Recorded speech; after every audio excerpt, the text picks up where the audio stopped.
Am I the bad one for getting angry and walking away from my daughter after she chose to find the man who abandoned us for 22 years and build a relationship with him? Before we go on, make sure to subscribe to the channel and let us know in the comments which city you're watching from. My daughter thinks I'm reacting selfishly, while some friends tell me that anyone in my place would feel exactly the same. I just know that my heart is in pieces, and I no longer know if I'm seeing things clearly or if the pain is making me act worse than I should. I've been a single mother for 22 years, and I can say, without exaggerating, that absolutely everything I built from scratch after hitting rock bottom. My daughter is a few months away from graduating from college. She's studying a career she always dreamed of, and seeing her so close to getting her degree has been the greatest pride of my entire life. For years, I imagined that moment as the reward for so many sacrifices, so many sleepless nights, and so many times when I had to pretend that everything was fine so that she would never feel the weight of our difficulties. Her father abandoned us when she was just 1 year old. Although for a long time, I tried to tell that story in a simple way to protect my daughter, but over time I revealed more situations that I lived, and we lived with her father. For years I felt ashamed to admit the decisions I made because now I understand that I was naive, but at that time I was just a young woman who believed in the man I was in love with and thought she was building a family. I left my country because he convinced me to do it, promising me that we would live together, that we would have a stable life, and that everything would be easier if we started over where he was living. I sold practically everything I had. I saved my savings for several years and traveled with the illusion of starting a new stage. I never imagined that I was giving all my financial security to a person who was just waiting for the right moment to take advantage of me.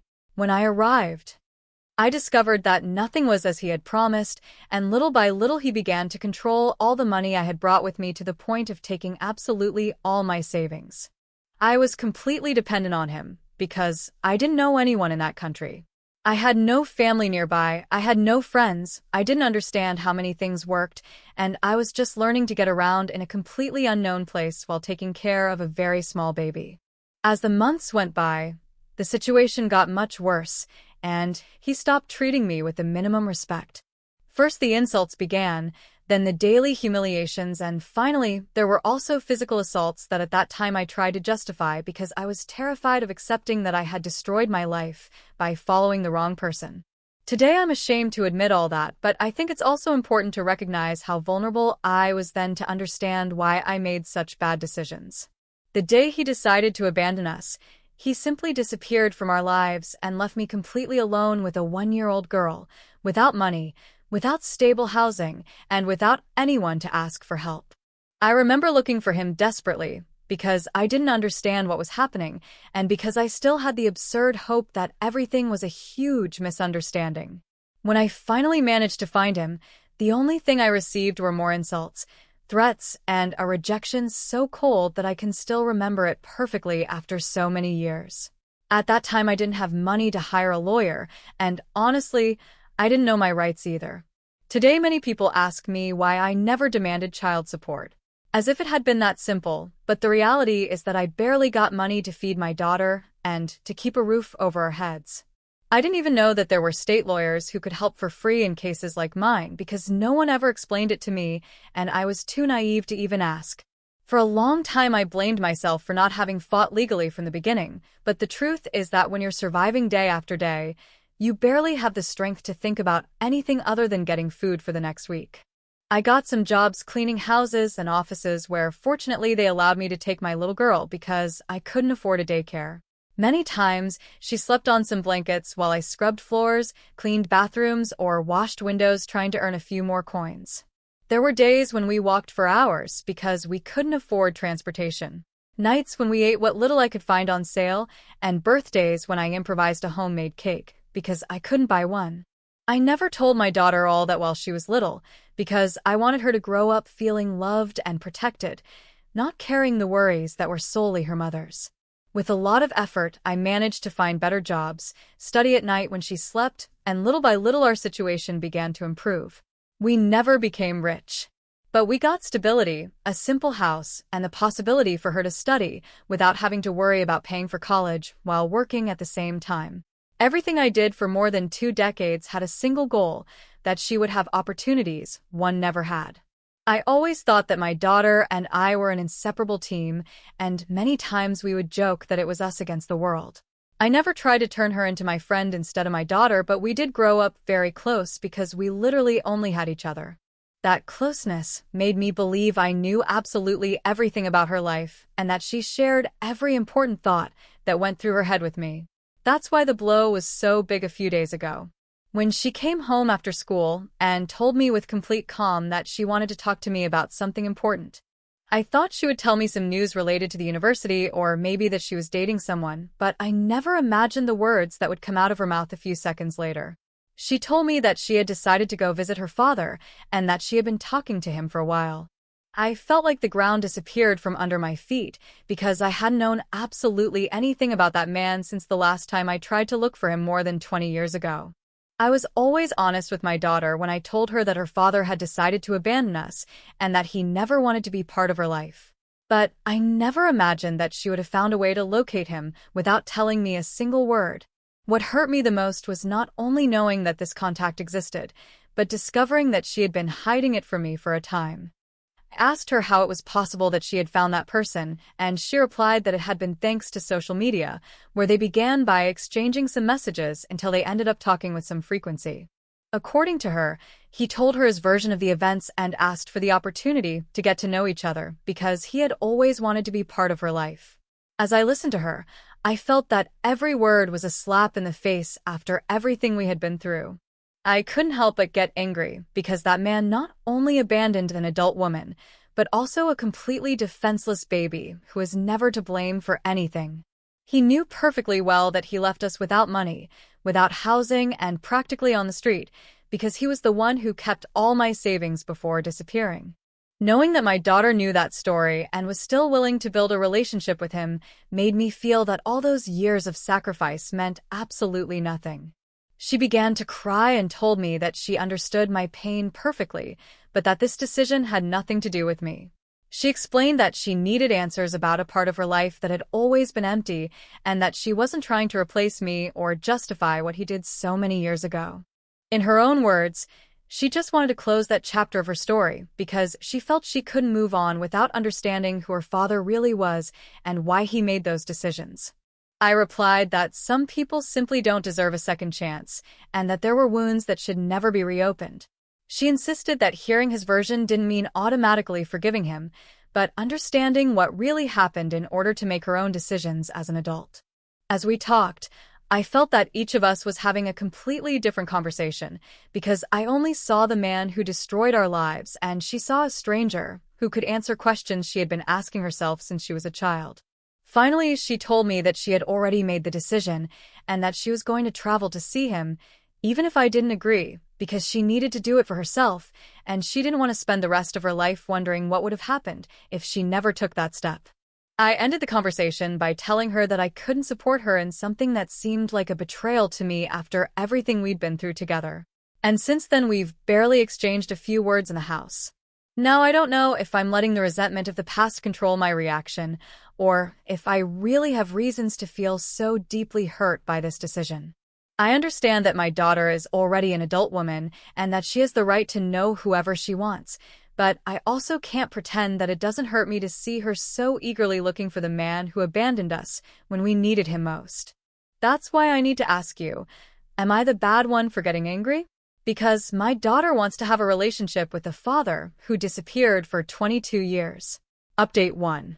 First of all, I want to thank you for all the comments you left on my previous post. I didn't expect to receive so many responses, and I spent several hours reading them one by one, even those I didn't agree with. There were people who told me I should give my daughter time because she's confused and because it's normal to want to know an absent father. But there were also hundreds of comments from people who were very direct with me. Many told me that my daughter was being ungrateful by forgetting 22 years of sacrifices for a few words from a man who was never present when she really needed him. I'm not going to deny that those opinions made me think a lot. Many of you agreed on something that I had been avoiding accepting for days because it broke my heart. You told me that I should make things completely clear and set a definitive limit. Because if my daughter decided to build a relationship with the man who abandoned us after everything he did to us, I had no obligation to stay and watch them destroy my peace as well. Several people wrote that a mother has duties to her children when they are minors, but that adult children also have the responsibility to assume the consequences of the decisions they make, especially when those decisions involve deeply hurting the person who was always there for them. Unfortunately, the worst fears I had ended up coming true just a few days after my post. My daughter finally went to meet her father and came back that same night completely different from how she had left home. She came in with a serious expression, left her things on the table, and asked me to talk because, according to her, she had discovered the truth of everything that happened more than 2 decades ago. At that moment, I felt a knot in my stomach because I understood that that man hadn't wasted a second in trying to rewrite our history. I never imagined the level of lies a person could invent to clear their own conscience. According to what my daughter told me, he claimed that it was I who destroyed the relationship because I was unfaithful to him while we were living together, and that upon discovering that supposed betrayal, he decided to leave because he couldn't forgive me. He also told her that he always wanted to be part of his daughter's life, but that I did everything possible to prevent any contact between them, and that for years he tried to look for her, without success because I made sure to keep her away from him. As I listened to those words, I felt like I couldn't breathe. I couldn't believe that a man who disappeared leaving us without a single cent was now able to present himself as the real victim of this whole story. I was completely motionless because for a few seconds I couldn't even find the strength to respond. The worst part was not hearing such lies, but seeing my daughter's expression as she repeated them, because in her eyes I could see that she was really giving them credibility. I asked her directly if she really thought I was capable of having hidden a loving father who wanted to see her grow up for 22 years. She looked down for a moment and then answered something that still hurts me to remember. She told me she didn't know what to believe, but that her father's version sounded coherent and that many things now made sense to her. Hearing that was like getting a blow to the chest, because I understood that the man who never changed a diaper or paid for a plate of food had managed to sow doubt about a whole life we had built together. I tried to remind her how we survived when she was little, the times I took her with me to clean houses because I couldn't afford a babysitter, the nights when we barely had enough food, and the whole years when a call, a letter, a birthday present, or even a Christmas greeting never appeared. She replied that those things could be true, but that it was also possible that I had prevented any attempt to get closer. At that moment, I understood that I was no longer talking to the child I had raised, but to a woman who had decided to believe a stranger's version before that of the only person who never abandoned her. When that conversation ended, I locked myself in my room and cried for hours. I didn't cry just because of that man's lies, because I no longer expected anything from him for a long time. I cried because my own daughter had decided to give the benefit of the doubt to someone who disappeared for more than 2 decades while questioning all the years we spent surviving together. I never imagined that the greatest pain of my life would not be having been abandoned by him, but feeling that my own daughter doubted everything I did for her. During those days, I barely slept, and I dedicated myself to thinking calmly about what I was going to do with the rest of my life. For the first time, I understood that I could no longer continue living solely as a mother, because the child I fought for so many years was now an adult woman who was making her own decisions. I also understood that, even if it broke my heart, I couldn't force her to believe me or prevent her from relating to whoever she wanted. The only thing I could still control was my own life, and the way I wanted to live it from now on. So, I made a decision that many will probably consider too drastic, but it was the only one that allowed me to keep a little dignity. If my daughter chose to side with the man who abandoned us and build a new family with him, then I was going to stop clinging to a life that clearly no longer had the same meaning for both of us.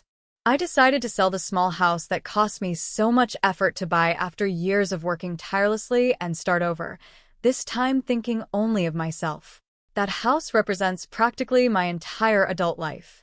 I painted every wall with my own hands. Every piece of furniture was bought little by little with the money I earned cleaning houses, and every corner holds memories of my daughter growing up. However, I also understood that a house is still a building when the people who gave it meaning no longer want to share that same home. As painful as it was to accept, continuing to live there was only going to constantly remind me of everything I was losing. I called a real estate agent and put the house up for sale. It didn't take her long to tell me that she would probably find a buyer because the area had become quite valuable in recent years. As I signed the documents, I felt a huge sadness, but also a strange sense of tranquility. It was as if for the first time in a very long time, I was making a decision thinking about my own well-being and not just someone else's. That same night, I decided to talk to my daughter in a completely sincere way. I called her to the living room and asked her to listen to me until the end, without interrupting. I told her that for 22 years, absolutely all the important decisions of my life had revolved around her, that I never regretted having raised her because she was the greatest pride I had, but that I could no longer bear that the person for whom I had sacrificed everything doubted my word to believe that of a man who is never present. I also told her that I respected that she wanted to have a relationship with her father because she was an adult and no one could decide for her anymore. However, I was also an adult and I had the right to decide what things I was willing to put up with and what not. I explained to her that I had already fulfilled my responsibility of raising her, protecting her, and giving her all the opportunities that were within my reach, but that I didn't have the strength to see how the man who destroyed my youth now occupied a privileged place in our daughter's life.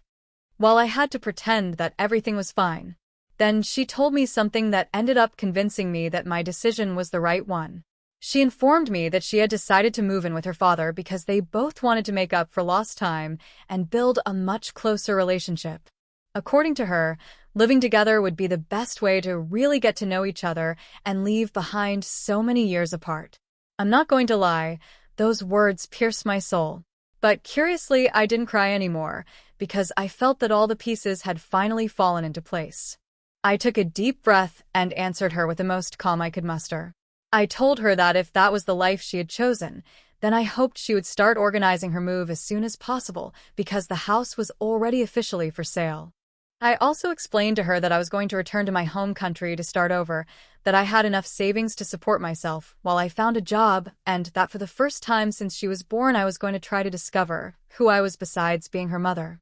She looked at me completely surprised and told me that I was throwing a tantrum just because she hadn't chosen me. She accused me of trying to emotionally manipulate her to break contact with her father and assured me that I was exaggerating the whole situation. Hearing those words hurt me a lot, but I no longer had the energy to argue. I simply replied that she could think whatever she wanted because I had been fighting for too long for things that were completely out of my control and the time had come to stop doing so. After that conversation, I called one of my best friends, the only person who had known my whole story for many years. I explained the situation without asking unnecessary questions. She told me that the next day she would come to help me. Some of my belongings we would keep to take with me when I returned to my country, while the rest would be sold or donated because it didn't make sense to carry a whole life that I no longer planned to rebuild in that place. Update 2. It's been about a year since my last post, and I thought it was fair to come back and tell you how things ended up developing. First, I want to thank all the people who wrote me messages of support during these months. There were times when I reread some comments because I needed to remember that I wasn't crazy for wanting to protect my peace. You can't imagine how difficult it was to leave behind a life built over more than 2 decades. But today I can say that although there are still wounds that will probably never heal completely, I finally feel again that I have a future ahead of me and not just a past to carry. Many people ask me if I really return to my home country, and the answer is yes. Almost a year ago, I packed my bags, sold most of my things, and returned to the place where I was born. Curiously, returning after so many years was a very strange experience because many streets were still the same, but I was already a completely different person. The naive young woman who left believing in promises of love disappeared a long time ago, and a woman returned who learned in the hardest way possible that no one will take care of you if you don't first learn to take care of yourself. There were also many people who asked me why I didn't stay with a relative while I reorganized my life. The answer is quite simple, although it's still painful. My parents passed away when I was still a teenager, and I never had siblings, so I really didn't have a family network to return to when everything fell apart. That was precisely one of the reasons why I decided to migrate so many years ago when my daughter's father promised me a life together. At that time, I thought I was leaving my loneliness behind to form my own family, without imagining that I would end up much more alone than I had ever been. Fortunately, life also knows how to surprise in positive ways when you least expect it. Thanks to the fact that during all these years, I learned both languages perfectly. I got a job as a translator for a company that provides services to several international companies. At first, I was afraid of not being up to the task because I had been doing completely different jobs for many years, but little by little I regained my confidence. Today I can say that I'm doing quite well. I have a stable salary.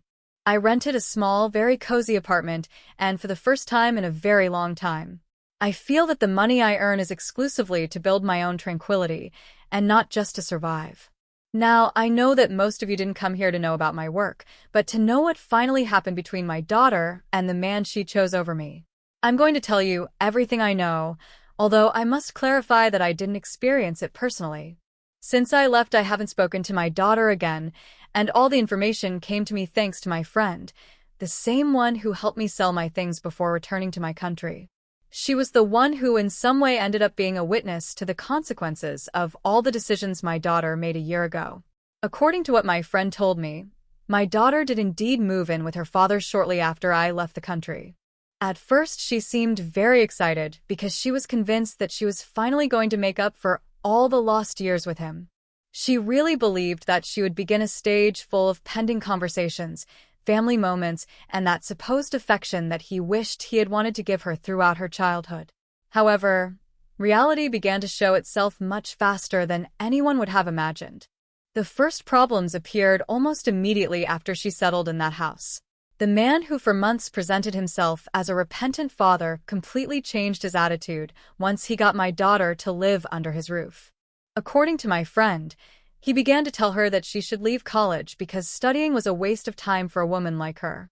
He constantly repeated to her that a woman should learn to take care of a house before wasting years sitting in a classroom, and that no university degree would help her fulfill the role that, according to him, was hers.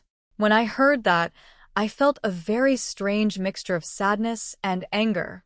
For 22 years, I worked to exhaustion precisely so that my daughter could study and have opportunities that I never had.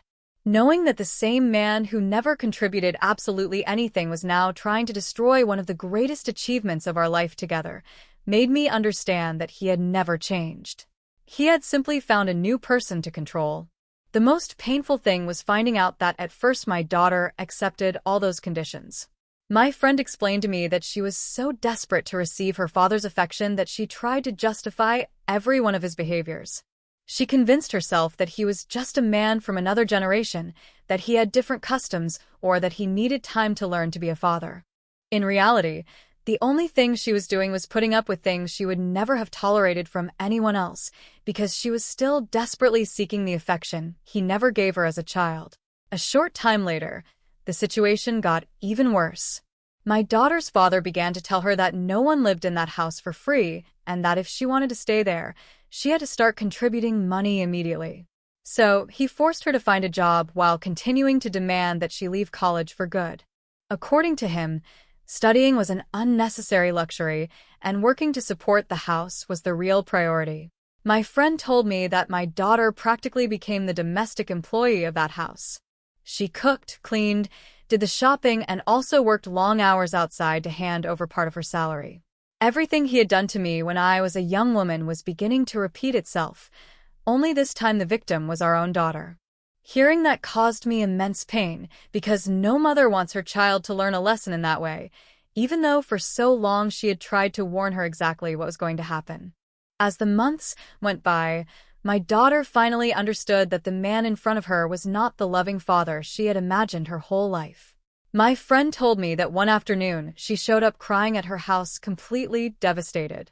Through tears, she admitted that she deeply regretted all the horrible things she had said to me before I left, and confessed that she now understood why I had reacted that way when she decided to believe that man's lies. It was then that my friend gave her a very simple piece of advice, but probably the most important one anyone could give her. She told her to leave that house immediately, find a room to live in on her own, get a job that would really allow her to support herself, and go back to college before she definitively lost all the years she had been studying.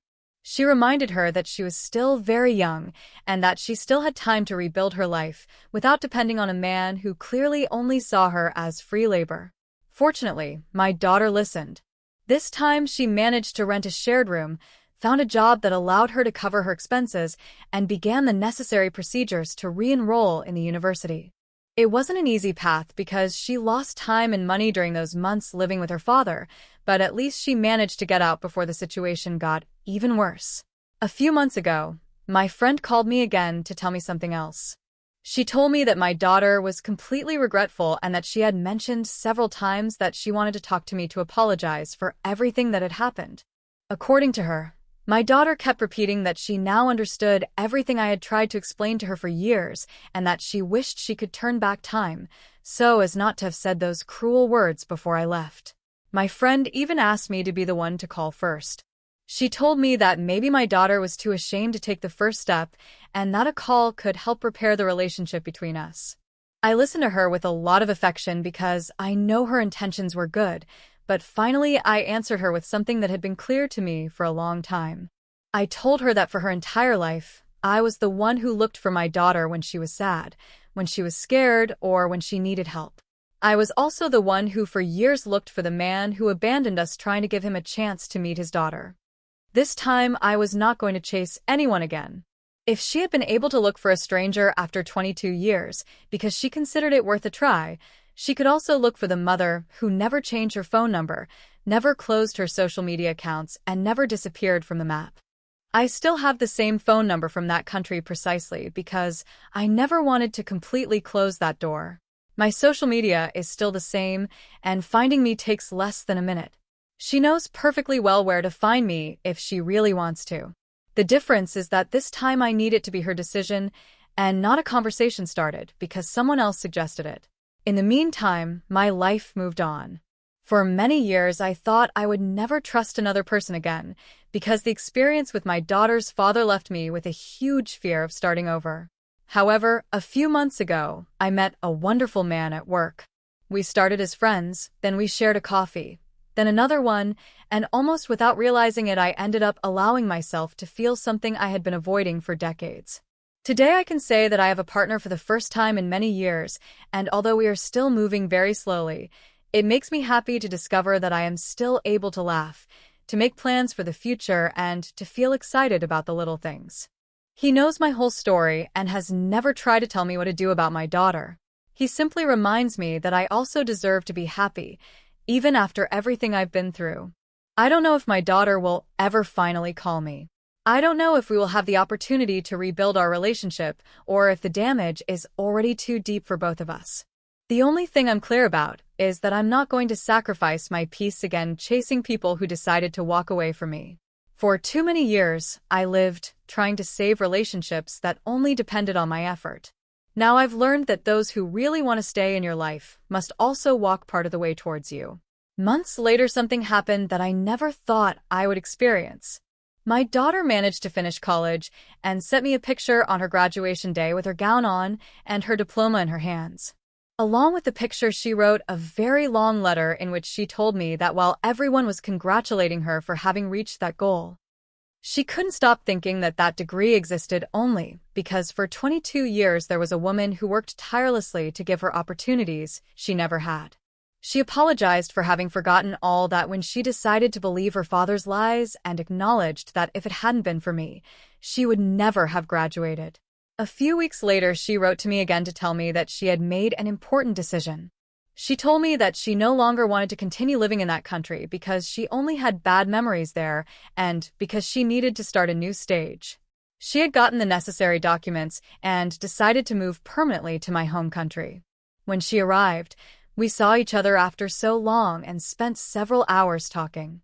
There were many tears, uncomfortable silences, and very difficult moments, but also a sincerity that had been absent for years. She apologized to me, looking me in the eyes, without excuses and without trying to minimize the damage she had caused me. I was also completely honest with her. I explained that I forgave her because I didn't want to carry that resentment for the rest of my life, but that didn't mean that everything could go back to the way it was before. I told her that I had learned to rebuild my life, that I now had my own space, my job, and a stability that had cost me a lot to achieve. For that reason, although I was happy to have her close again, I didn't want us to live under the same roof again.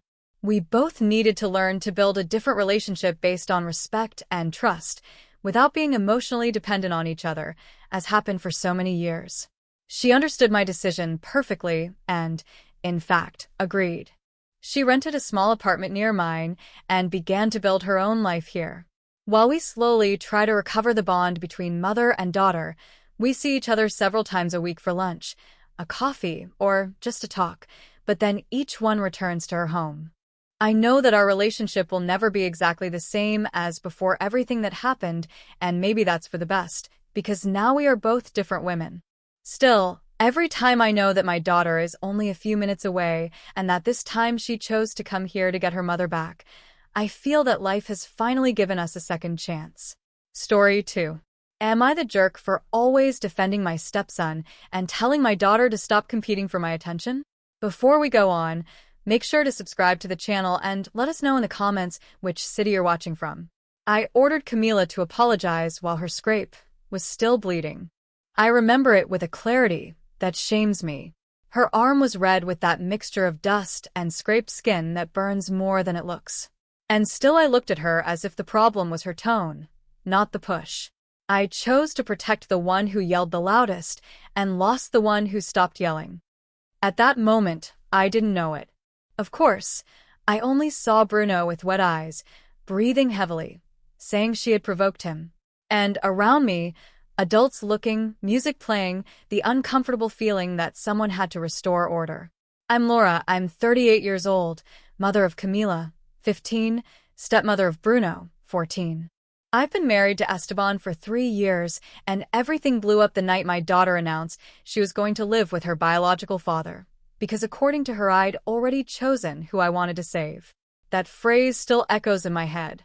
She didn't yell it, she said it calmly. That was the worst part. When I met Esteban, Bruno came with a complicated history. I listened to it piece by piece, like someone putting together someone else's puzzle. Disputes with his mother, emotional abandonment, constant reproaches. They told me about it as if the boy had survived a storm. And I, who've always had this absurd need to fix what others broke, made a silent promise to myself. With me, it would be different. He wouldn't feel rejected again.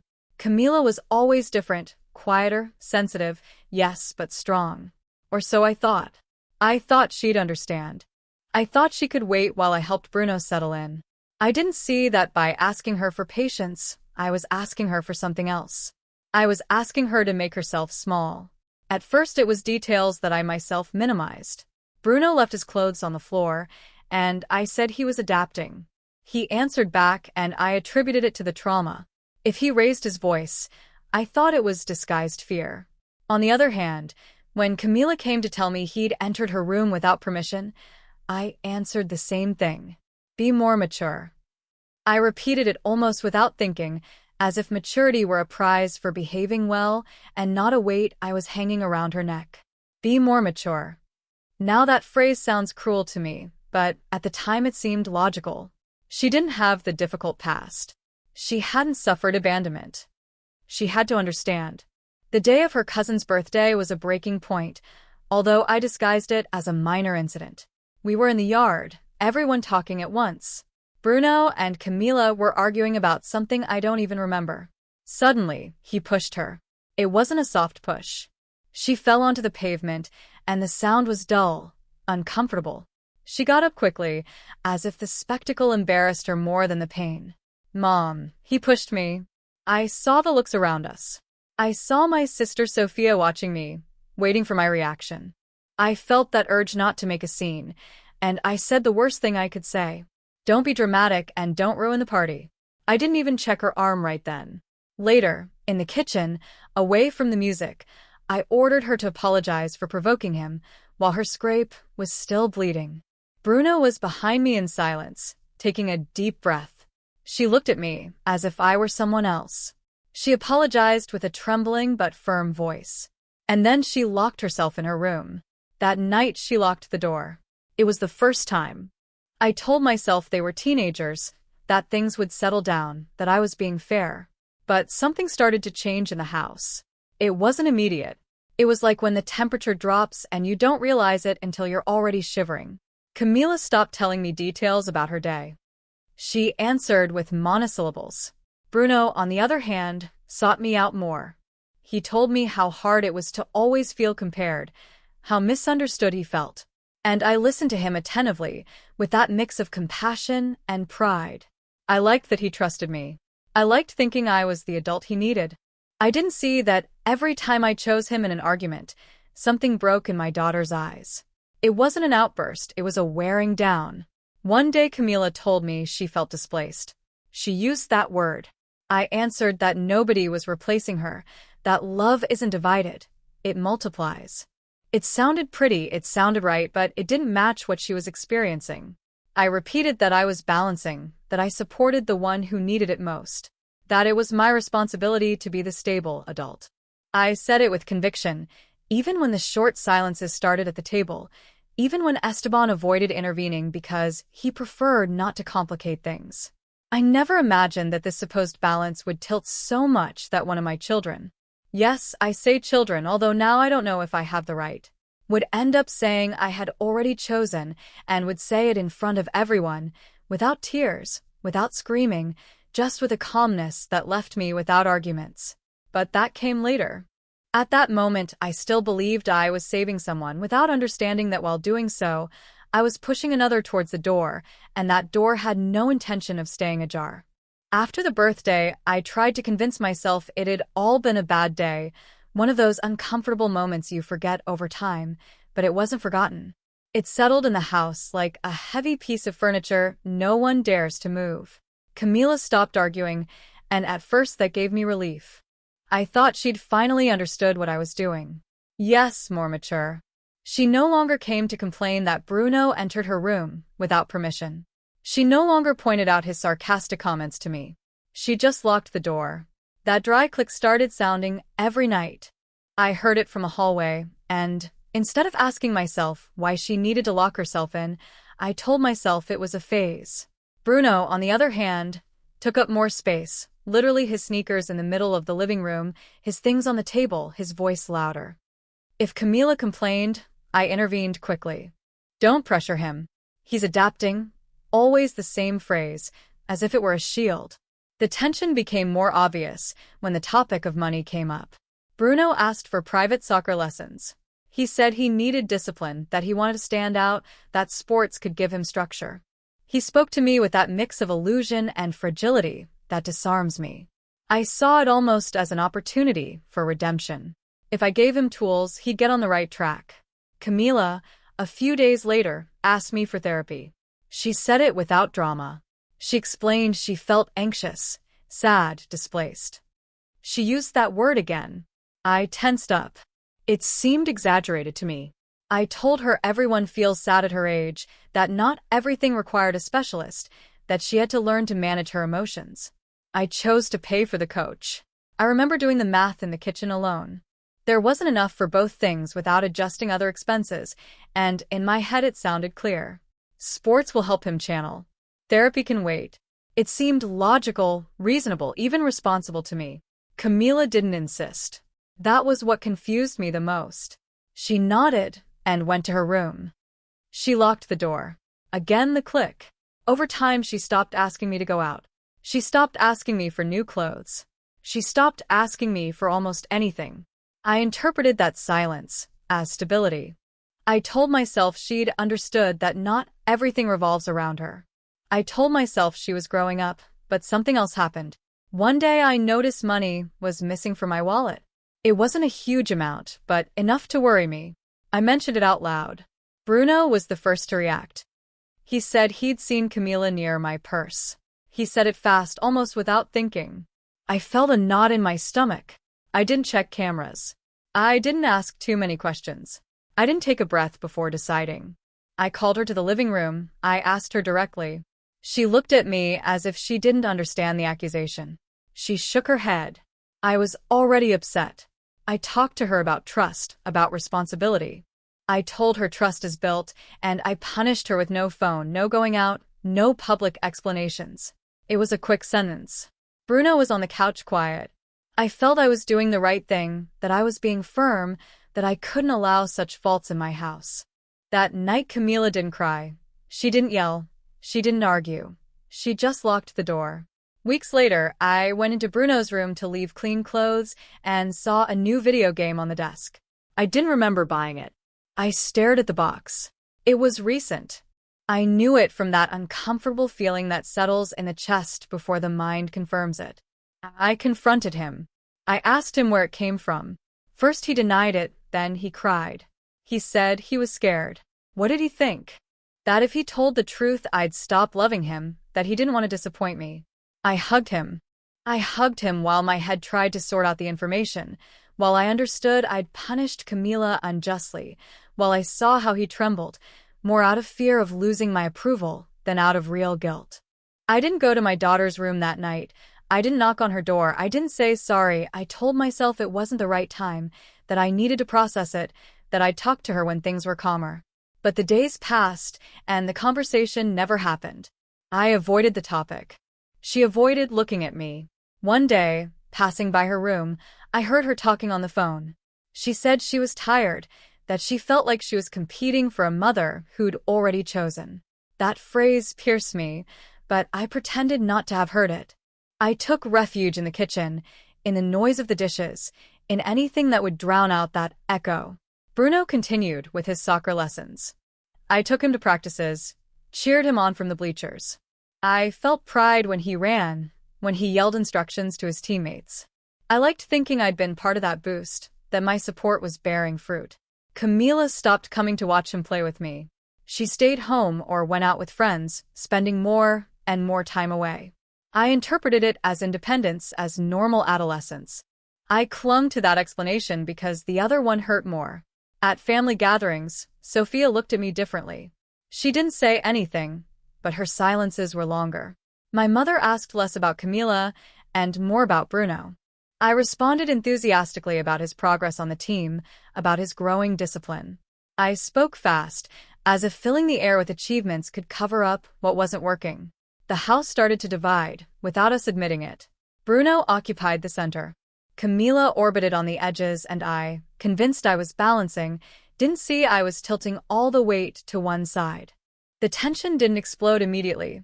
It built up like steam in a closed pot until December arrived, and with it a long table, full plates, Christmas lights, and a phrase that was going to break everything. But before that happened, I kept telling myself I was doing the right thing, that protecting the one who needed it most was an act of love, without realizing that in that process I was teaching one that consequences are negotiable and the other that her pain can wait. And the worst part is I still hadn't seen what I was really losing. Sometimes I wonder at what point I started confusing compassion with favoritism. It wasn't a specific day. There was no alarm that went off. It was more like an accumulation of small decisions I justified with pretty words: balance, justice, protection. After the money and the video game, the house became quieter, but not peaceful. It's different. A peaceful silence rests. This one was heavy. I knew I'd committed an injustice against Camila. I knew it in some uncomfortable corner of my head, but I resisted giving it a name. If I accepted I was wrong, I had to accept something bigger, that my judgment wasn't as fair as I thought. I remember standing in front of the bathroom mirror one night, staring at myself, as if expecting the guilt to show physically. And no, the face was the same. The responsible mother, the woman who decided to support a wounded child. I repeated to myself that Bruno had really suffered, that he needed stability, that his reactions were defensive, not malicious. And in that narrative, Camila was left as the strong one, the one who could handle it. That calmed me, thinking she was more solid, that she wouldn't break so easily. But I started noticing details that previously seemed insignificant. Camila ate quickly and went to her room. She avoided crossing paths with Bruno. If he made a sarcastic comment, she no longer responded. There was no fight, just retreat. And I, who always said I hated conflict, should have wondered why I preferred the screaming to the silence. There was one afternoon when I tried to get close. I knocked on her door. It wasn't locked, but always open like an invisible border. I asked her if she was okay. She said yes, too quickly. I asked her if she wanted to talk. She said it wasn't necessary. She smiled.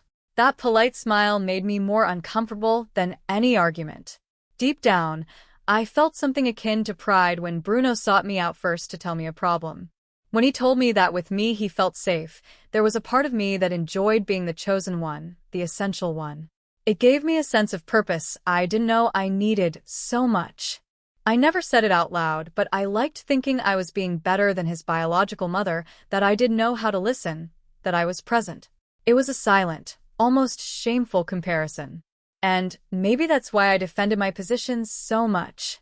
I wasn't just protecting Bruno, I was protecting the image I had of myself. Camila, on the other hand, didn't compete, or so I thought, until I understood her way of competing was to disappear. One day, I heard Esteban sigh in the kitchen while Bruno was at practice. He told me, almost without looking at me, that maybe we should review some boundaries, that he noticed Camila being distant. I answered quickly, too quickly, that it was teenage stuff, that we couldn't exaggerate every gesture. I felt that if he insisted, my argument would fall apart. And there was something else, a phrase Bruno said without realizing the weight it carried. We were in the car coming back from practice. I mentioned he should try harder at school. He shrugged and said I was always going to have his back. He said it like someone stating an obvious truth. He didn't say it with malice, he said it with certainty. That certainty left me thinking all night. At what point had he learned my boundaries were flexible for him? When did I teach him his version would always take priority? I wanted to talk to Camila the next day. I really did. But when I saw her sitting on the couch focused on her phone, a strange feeling came over me, as if she were already far away, even though she was 3 feet from me. I was afraid to hear what she might say, afraid she'd confirm something I was just starting to suspect. So, I postponed the conversation again. I started to notice my family watching me differently at gatherings. Sophia made soft comments, questions that seemed innocent but aimed straight. And Camila, how is she? Has she thought about taking up any activity? I answered with generic phrases. She's fine. She's focused on her things. It bothered me they were insinuating something. I was doing the best I could, but at night, when the house fell silent, the phrase, be more mature, came back. I repeated it in my head, and it sounded different. It no longer seemed like advice. It seemed like an order. It seemed like an elegant way to silence her. I began to wonder if my fear of being seen as the evil stepmother had led me to become something else, the mother who displaces, the one who invalidates. And every time that thought appeared, I pushed it away. It wasn't fair. I had acted with protective intent. However, there was a detail impossible to ignore. Camila no longer sought me out when she was sad. She called her father. I knew because one night I heard her crying softly while talking to him. She didn't mention my name, but I understood she was talking about this house, about how she felt in this house. That was the first time I thought I could really lose her, and still I didn't do anything immediate. I was paralyzed between pride and guilt, between admitting I was wrong and maintaining the discourse that everything was for the good of the family. Deep down, I knew something was breaking, not suddenly, not with noise, like a fine crack that advances inside a wall, until one day the structure gives way. Christmas was approaching. Lights, gatherings, the whole family. I clung to the idea that those dates always unite, that the festive atmosphere would soften tensions, that maybe, without the need for uncomfortable conversations, things would fall back into place. I didn't imagine it would be exactly the opposite, that long table, full of plates and stares, would become the stage where my daughter would say out loud what I'd been avoiding hearing for months, and that when she did, there'd be no way to keep pretending everything was under control. Christmas dinner started like they all start. Too much food, too many voices at the same time, laughs that sound louder than they are. I moved from the kitchen to the dining room with that nervous energy of someone who wants everything to turn out perfectly, as if perfection could cover the cracks. Camila was quieter than usual. She didn't argue with Bruno. She didn't look at her phone. She just observed. That should have alerted me, but at that moment I interpreted it as calmness. Bruno made comments about soccer, exaggerating plays, seeking attention. I smiled at him, nodded, celebrated his progress. I noticed my mother listening to him with interest. Sophia barely intervened. At one point, Camila asked to speak. She said it like that. Can I say something? She didn't yell, she didn't cry. Esteban put his knife on the table. That metallic sound still gives me goosebumps. Bruno avoided looking at her. I'm going to live with my dad. The air changed. It wasn't drama, it was a void. I reacted quickly, as I always do when something throws me off. I said she was exaggerating, that she couldn't make decisions like that in the heat of the moment, that this was her home. I'm tired of competing for a mother who's already chosen. She didn't raise her voice. She didn't make a scene. She simply stated it. I felt a sharp blow to the chest. I tried to respond with logical arguments that I always loved her, that everything I did was to help the one who needed it most, that she was strong, that she understood. Loving isn't replacing. That phrase left me breathless. My mother looked down. Sophia sighed. Nobody defended me. Esteban was stiff, as if he'd just realized this wasn't just another teenage argument. I tried to approach Camila later, in the kitchen, away from the stairs. I told her she couldn't leave like this, that we should talk about it. She looked at me with a calmness that hurt more than any yell. She told me she'd been trying to talk for months, and I was always busy saving someone else. I didn't know what to answer. That same week she packed her bags. There were no slammed doors, no dramatic scenes, just organized boxes, folded clothes, carefully arranged books. Her room was left impeccable, too impeccable. When her father arrived for her, I tried to hug her. She allowed the hug, but it was brief, formal.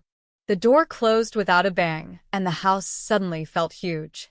I thought time would prove me right, that Bruno would value my support even more, that at least a part of the family would remain firm. But the dynamic started to change almost immediately. Bruno started to openly defy me. He arrived later than agreed. He answered with disdain. If I asked for explanations, he reminded me with a sarcastic tone that I always had his back. At first I tried to be patient. I thought it was a phase. Then I tried to impose limits. The first time I forbade him from going out for being late, he stared at me and said nobody had asked me to save him, that he didn't need me to defend him from everything, that he just wanted not to be compared. Nobody asked you to save me.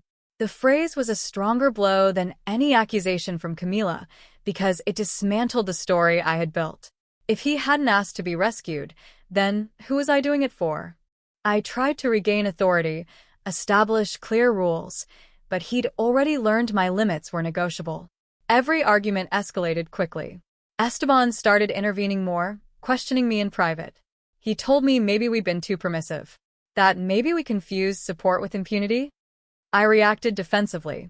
I said I always wanted to protect, that nobody understood the pressure I felt, but inside I began to notice something I couldn't ignore. Bruno didn't see me as an ally or an authority figure. He saw me as a resource, as someone who'd always justify him. At family gatherings, the atmosphere changed. Camila wasn't there anymore. Her empty chair was a constant reminder. My mother asked about her cautiously. Sophia no longer hid her discomfort. I spoke less. There were no achievements to tell. Bruno's coach was still paid punctually, but his school grades didn't improve. One afternoon, I found an absence report in his backpack, several unexcused absences. When I confronted him, he shrugged. He said it wasn't a big deal, that I was exaggerating. That word pierced me. It was the same one I used with Camila. Don't be dramatic. The repetition was almost cruel, as if the echo of my own phrases returned with another voice. The house became colder. Not because of the temperature, because of the distance. Camila no longer called frequently. She answered messages politely. I tried to write her more than once something that sounded like an apology, but I always deleted the message before sending it. I told myself I needed the right moment, that I didn't want to seem desperate. Meanwhile, Bruno was pulling away in another way. He wasn't physically leaving, but his respect was fading. Every time I tried to correct him, he reminded me that for months his mistakes had no real consequences, and he was right. What I thought was protection turned into loss. I lost my daughter's closeness.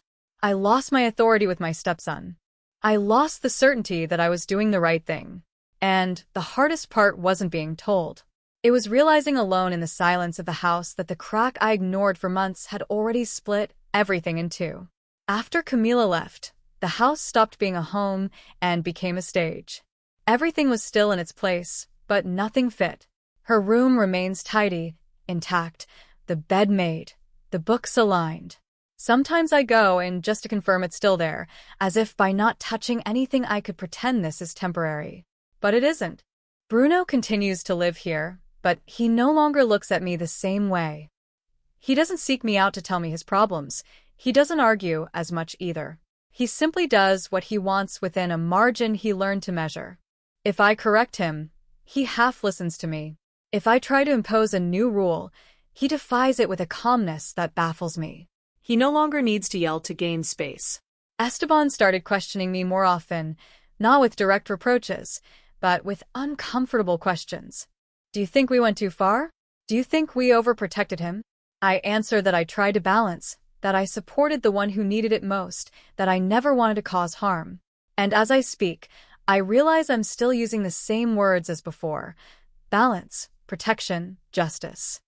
But reality doesn't fit my concepts. Bruno skipped classes again.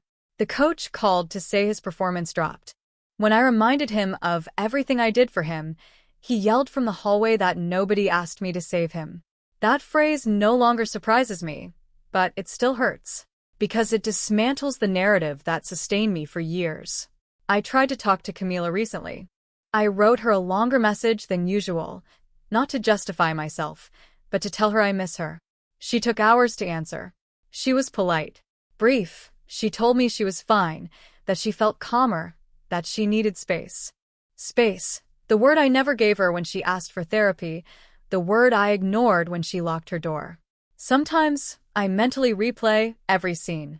The scrape on the pavement, the phrase, "be more mature." The unjust punishment for the money, the hug to Bruno when he confessed Christmas. Loving isn't replacing. Decisions seem small when they're made almost invisibly, but together they build something huge.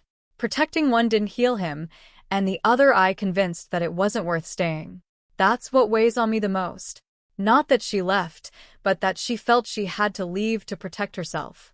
My family looks at me differently now. There are no open confrontations, just a kind of respectful distance, as if everyone understood something I took too long to accept, that favoritism, even if disguised as compassion, leaves marks. I still think I wanted to do the right thing. It wasn't malice. It wasn't contempt. It was fear. Fear of being seen as the evil stepmother, fear of not being enough, fear that Bruno would feel rejected again. And in that attempt to avoid a rejection, I caused another. The irony is almost cruel. The boy I tried to rescue lost clear boundaries and respect for authority. The daughter I silenced learned to leave without making noise, and I was left in the middle with a discourse that no longer entirely convinces me. There are nights when I walk down the hallway and hear the imaginary echo of that phrase. Be more mature. I wonder if I was really saying it to myself, if the maturity I demanded was the one I wasn't practicing. I don't know how long it'll be before Camila wants to really talk to me again. I don't know if Bruno will ever understand that protection without limits is also abandonment, but disguised. The only thing I know is that saving someone doesn't mean displacing another, and that sometimes silence hurts more than any yell. If saving one meant the other felt replaced, what kind of mother was I really being? Popular comments. Anonymous comment 1. I feel like you turned your daughter into the adult of the house without realizing it. You asked her for understanding while justifying everything on the other side. That wears anyone out. Opie's reply. I didn't see it that way at the time. Now, I understand I asked more of her than what was appropriate. Anonymous comment 2. The money thing was a breaking point. Of course. You accused her without proof and never repaired that. There are wounds that aren't easily forgotten. OP's reply. I know that was the deepest wound. It's hard for me to accept that I didn't know how to make amends in time. Anonymous comment 3. Bruno also got caught in this. He learned there were no real consequences. That doesn't help him. OP's reply. Maybe I confused comfort with impunity, and that also harmed him. Anonymous comment 4. The phrase "be more mature" sounds like an elegant way to silence her. That carries a lot of weight when it comes from a mother. OP's reply. That phrase haunts me. I didn't gauge what repeating it implied. Anonymous comment 5. I understand you wanted to help a child with trauma, but you can't sacrifice another in the process. OP's reply. I tried to balance and ended up tilting everything without realizing it. Anonymous comment 6. Your daughter didn't explode. She left in silence. That speaks to how much she'd endured. OP's reply. Her silence now weighs more than any argument we had. Anonymous comment 7. The father also bore responsibility. You weren't alone making decisions. OP's reply. It's true, but I made many of the final decisions, and I must own that. Anonymous comment 8. Protecting isn't excusing. Sometimes loving is setting boundaries, not avoiding them. OP's reply. I learned it too late, and the cost was high. Anonymous comment 9. Maybe you can still repair something if you stop justifying yourself and start really listening. OP's reply. I'm trying to listen, even when what I hear makes me uncomfortable. Anonymous comment 10. Sometimes we believe we're saving someone when in reality, we're feeding our own need to be indispensable. OP's reply. That idea hurts me, but I can't ignore it. Maybe that's where it all started.